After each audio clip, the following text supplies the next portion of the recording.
Hello children, welcome to your EVS video class.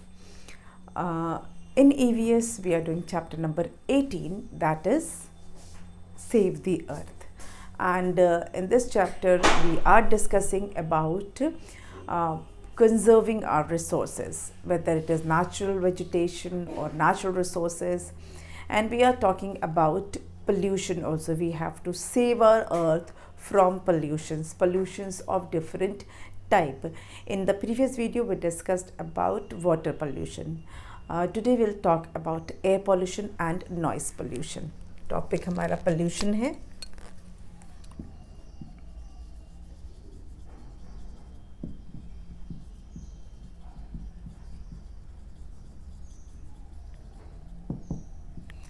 This pollution is the greatest danger to our earth. हमारे अर्थ को अगर सबसे ज़्यादा खतरा किसी चीज़ से है वो है pollution से. और ये pollution और भी ज़्यादा इसलिए बढ़ता जा रहा है because we are cutting trees, जिसके बारे में हम पहले बात कर चुके हैं. हमने नेचुरल वेजिटेशन को डिस्ट्रॉय करना शुरू किया है और हमने over use of vehicles, over use of technology जो है, वो सारी चीज़ें जो हैं ये पोल्यूशन को बढ़ा रही हैं. और ये पोल्यूशन जो है वो अर्थ के लिए सबसे बड़ा खतरा है, सबसे बड़ा जिससे अर्थ को सबसे ज़्यादा खतरा है वो है pollution, specially air pollution. Even human kind को, जो मैन काइंड है, ह्यूमंस को भी इससे सबसे ज़्यादा खतरा है. एयर पोल्यूशन क्या है? मैंने आपको पोल्यूशन का मतलब बताया था, कंटामिनेशन ऑफ समथिंग या something, when something becomes impure, when something become so dirty that it cannot be used. So pollution of air means contamination of air. Air becomes so pure, air becomes so dirty that it is not fit for us. अब जो हवा है वो इतनी दूषित हो गई है, इतनी गंदी हो चुकी है कि हमें तरह तरह की प्रॉब्लम्स होने लगी हैं. बिना एयर के हम रह नहीं सकते. सांस तो हमको लेना ही है, ज़िंदा रहने के लिए हमें सांस लेना ही है. हम पानी के बिना हम एक दिन रह सकते हैं, लेकिन बिना सांस लिए हम कुछ मिनट भी नहीं रह सकते. आप अपना सांस रोक के देखिए, you will start feeling suffocated. मतलब सांस लेने से ही हम ज़िंदा हैं, ऐसा हम कह सकते हैं. तो और ये सांस लेना हमारी ज़िंदगी के लिए इतना ज़रूरी है.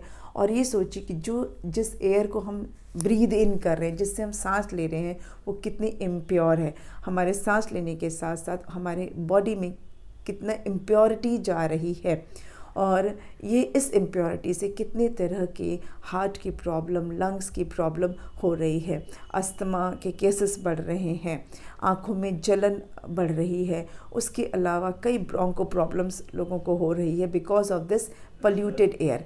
इस जो पोल्यूटेड एयर के जो हम ब्रीद करते हैं, जो हम सांस लेते हैं, वो कई बीमारियां उसकी वजह से हो रही है. इवन कैंसर जैसी बीमारियां भी हो रही हैं. और रीज़न क्या है इस पोल्यूशन का? अगेन व्हीकल्स जो हम यूज़ करते हैं वो है कारण, जिसमें से हार्मफुल स्मोक निकलता रहता है. जो जितने भी व्हीकल्स आपने रोड पे देख रहे होंगे, आपने देखा होगा अक्सर व्हीकल में से हार्मफुल काला काला धुआं निकलता है, ब्लैक ब्लैक स्मोक निकलता है. That contains not only carbon dioxide but also various other harmful gases like carbon monoxide and बहुत सारे ऐसे हार्मफुल, उसमें से स्मोक में ऐसे हार्मफुल गैस होते हैं जो हमारे लिए जानलेवा हैं. यस, फैटल हैं, जानलेवा हैं. और सिर्फ गाड़ियों से ही वो धुआं नहीं निकलता है. जो फैक्ट्रीज़ होती हैं जिसमें सामान बनता है, उनकी चिमनी से वो जो है पॉइजनस गैस निकलता है. Yes, I am using this word poisonous. जहरीली गैसें निकलती हैं जो पूरे एयर को पोल्यूट कर देती हैं. फिर वही एयर हम सांस ले रहे हैं उसी हवा में. तो सोचिए हमारे लिए कितना नुकसान है.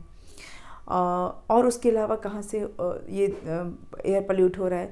जो गार्बेज, जो कूड़ा जलाया जाता है, उससे जो धुआं निकलता है वो भी एयर को पोल्यूट करता है. जहाँ कहीं भी आग जल रही है उसमें से जो काला काला धुआं निकलता है वो एयर को पोल्यूट करता है.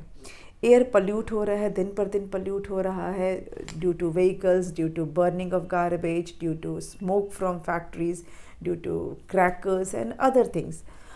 उसको साफ़ करने के लिए हम बेसिकली कुछ खास नहीं कर रहे हैं। कुछ जो है थोड़ा का ये है कि सीएनजी वाले व्हीकल्स कर रहे हैं, but that has very little impact. जहाँ सीएनजी व्हीकल्स मतलब सीएनजी जो होता है उससे वो जो व्हीकल सीएनजी के पावर से चलती हैं वो उनमें से धुआं नहीं निकलता है, वो उससे पोल्यूशन नहीं होता है, मतलब पोल्यूशन फ्री होता है। लेकिन वो सारे शहर में नहीं यूज़ हो रहा है सबसे पहले, और दूसरा उसका बहुत ज़्यादा इफ़ेक्ट नहीं, क्योंकि सारी गाड़ियाँ तो सीएनजी से नहीं चल रही हैं।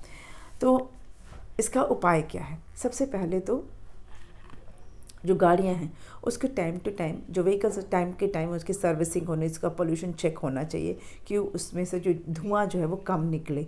जो फैक्ट्रीज़ हैं उन्हें भी शहर के बाहर रहना चाहिए और कोशिश करना चाहिए कि ऐसी जगह पे हो जहाँ बहुत सारे पेड़ पौधे हों, क्योंकि ये प्लांट ही हैं, ट्रीज़ ही हैं जो इससे हमें प्रोटेक्ट कर सकते हैं। They will take this bad air and they will take this bad gas and they will give back good air, that is oxygen. They will purify, they will clean the air. तो जितने ज़्यादा हम पेड़ लगाएंगे उतना ज़्यादा हम इस एयर पॉल्यूशन को कम कर पाएंगे। अदरवाइज़ एक टाइम ऐसा आ जाएगा कि ना हमारे पास सांस लेने के लिए फ्रेश एयर रहेगी ही नहीं। तो हर कोई रोड पर ना वो मास्क लगा के, जैसे अभी हम कोविड में लगा के घूमते हैं ना मास्क, वैसे ऑक्सीजन वाला मास्क लगा के घूमना पड़ेगा। पीठ के ऊपर हम एक ऑक्सीजन का सिलेंडर बांधेंगे और मुंह पे मास्क लगा के रखेंगे, और ये ऑक्सीजन लेने वाला, क्योंकि फ्रेश एयर बचेगी ही नहीं, सारा एयर तो पोल्यूट हो चुका होगा।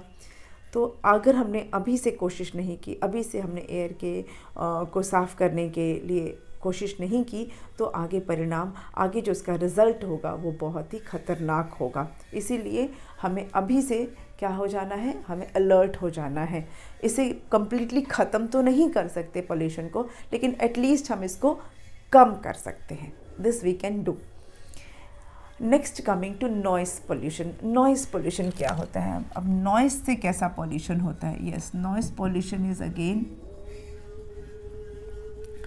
नॉइस पोल्यूशन मतलब जो गाड़ियों का जो साउंड है, पहले तो गाड़ी को ही साउंड पे आता है, जितने भी व्हीकल्स के जो साउंड है पूरे, अगर स्पेशली शहरों की ये बात हो रही है, सिटीज़ में आप थोड़ी देर के लिए बाहर निकल जाइए, इतना शोर है व्हीकल का, उसके हॉर्न का, कि लोग दिन पर दिन, लोगों के ना डेफनेस बढ़ती जा रही है। डेफनेस मतलब बहरापन, सुनाई देना कम होने लगा है लोगों को बिकॉज ऑफ दिस नॉइस।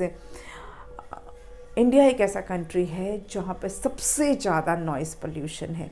यहाँ पर लोग अननेसेसरी भी अपने व्हीकल का हॉर्न बजाते रहते हैं। यस, अननेसेसरी भी बजाते रहते हैं। अगर ट्रैफिक में फंसे हैं, अगर आपको पता है कि हमारे आगे गाड़ी है, कोई व्हीकल है, लेकिन उसको अभी ट्रैफिक जैम है, आगे जाने का जगह नहीं है, जब वो ट्रैफिक ख़त्म होगा तो अपने आप गाड़ी मूव करेगी। लेकिन इंडियन मेंटालिटी क्या है कि बार बार हॉर्न बजाते रहेंगे, जबकि पता है कि सामने वाली गाड़ी मूव नहीं करेगी क्योंकि उसको भी रास्ता नहीं है आगे जाने के लिए, लेकिन अननेसेसरी हॉर्न बजाते रहते हैं। रोड अगर खाली है तब भी हॉर्न बजाते हुए ही जाते हैं, ये भी मेंटालिटी है। तो इतना ज़्यादा हॉर्न बजता है, नॉट ओनली हॉर्न, गाड़ियों का जो खुद का जो साउंड होता है उसका, वो भी इतना ज़्यादा है कि इसकी वजह से हार्ट की प्रॉब्लम हो रही है, लोगों को हेडेक का प्रॉब्लम हो रहा है, डेफनेस आ रही है, और जो है ना स्ट्रेस, टेंशन, ब्लड प्रेशर की प्रॉब्लम आ रही है साउंड की वजह से। यस, साउंड ऐसा लग रहा है कि सुनने में हमें बहुत अजीब लग रहा है, लेकिन इस साउंड से भी कई तरह के मेंटल हेल्थ की प्रॉब्लम हो गई है।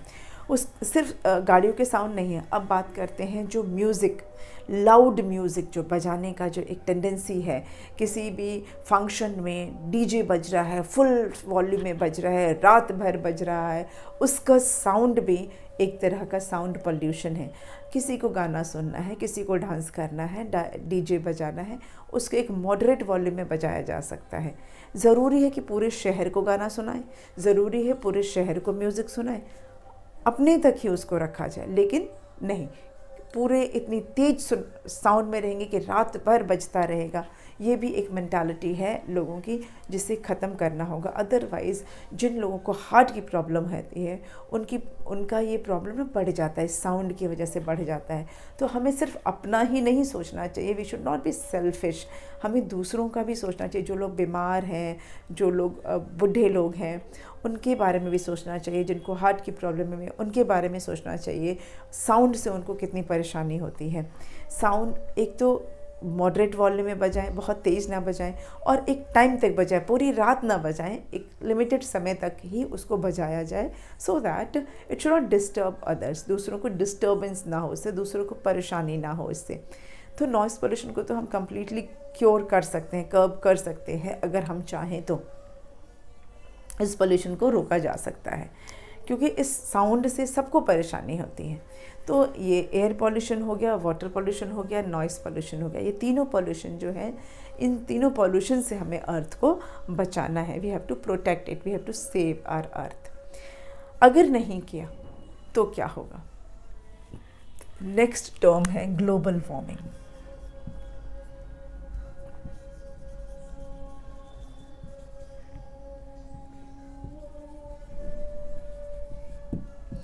ग्लोबल वार्मिंग, ये आपने शायद कभी ये वर्ड सुना होगा ग्लोबल वार्मिंग का। ग्लोबल वार्मिंग क्या होता है? ऐसे तो ये बहुत बड़ा टर्म है और ये इसके बारे में जैसे जैसे आप बड़ी आगे की क्लास में जाएंगे और डिटेल में पढ़ेंगे, यहाँ पर हम इसको इस तरह से समझेंगे कि ग्लोबल वार्मिंग क्या है। It is a process of rise in the temperature of earth and it makes the earth warmer. Earth के टेम्परेचर का बढ़ना और अर्थ का गर्म होना, that is global warming. It is a process of rise in the earth's temperature and making earth warmer. Earth को और गर्म करता है ये। अर्थ का टेम्परेचर बढ़ रहा है और उसकी वजह से अर्थ जो है वो गर्म हो रहा है, that is called global warming. एक बहुत ही सिंपल तरह से अगर हम इसको पुट अप करें तो ग्लोबल वार्मिंग को कि अब इसका क्यों होता है ग्लोबल वार्मिंग। तो सबसे पहले तो ये पोल्यूशन, सारे पोल्यूशन जो है इसका रीज़न है। Air pollution, water pollution, cutting of trees, deforestation जिसको बोलते हैं। Deforestation is the major cause of global warming. Pollution is the major cause of global warming. Global warming क्यों हो रही है? डिफॉरेस्टेशन की वजह से हो रही है। ज़्यादा से ज़्यादा जंगलों को काटने की वजह से, इतना एयर पोल्यूशन है उसकी वजह से ग्लोबल वार्मिंग हो रही है। अर्थ का टेम्परेचर बढ़ रहा है तो इससे क्या नुकसान क्या है? नुकसान ये है कि जो ग्लेशियर्स हैं, मैंने आपको और अर्थ चैप्टर में मैंने आपको बताया था ग्लेशियर्स क्या होते हैं। Glaciers are huge pieces of snow. बर्फ़ के बहुत बड़े जो पीसेस होते हैं वो ग्लेशियर्स होते हैं, ह्यूज। तो ग्लोबल वार्मिंग यानी अर्थ का जब टेम्परेचर बढ़ता है तो ये मेल्ट होने लगते हैं। इसको आप इस तरह समझिए कि हम एक आइस क्यूब को पहले समझ लेते हैं। एक आइस क्यूब है, उसको आप धूप में रखेंगे तो क्या होगा? मेल्ट होने लगेगा, है ना। मेल्ट होकर पानी बन जाएगा। आइस क्यूब को आप तवे पे रख देंगे, ग्रिडल पे रख रहे हैं, तवा गरम तवे पे रखेंगे तो क्या होगा? मेल्ट होके पानी बन जाएगा, बनेगा ना। ऐसे ही अर्थ समझिए गर्म हो रहा है तो ग्लेशियर्स क्या होंगे? मेल्ट होने लगेंगे। मेल्ट होंगे तो क्या बन जाएंगे? पानी बन जाएंगे। तो पानी बनने से क्या नुकसान होगा?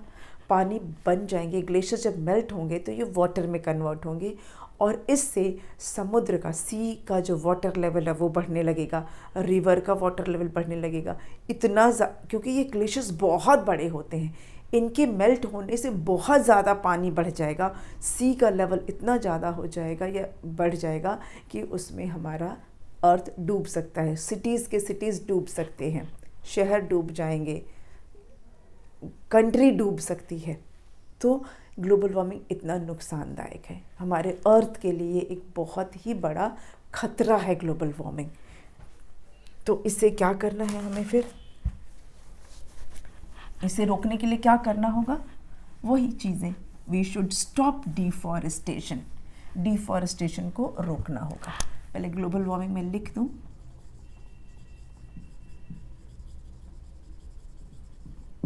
क्या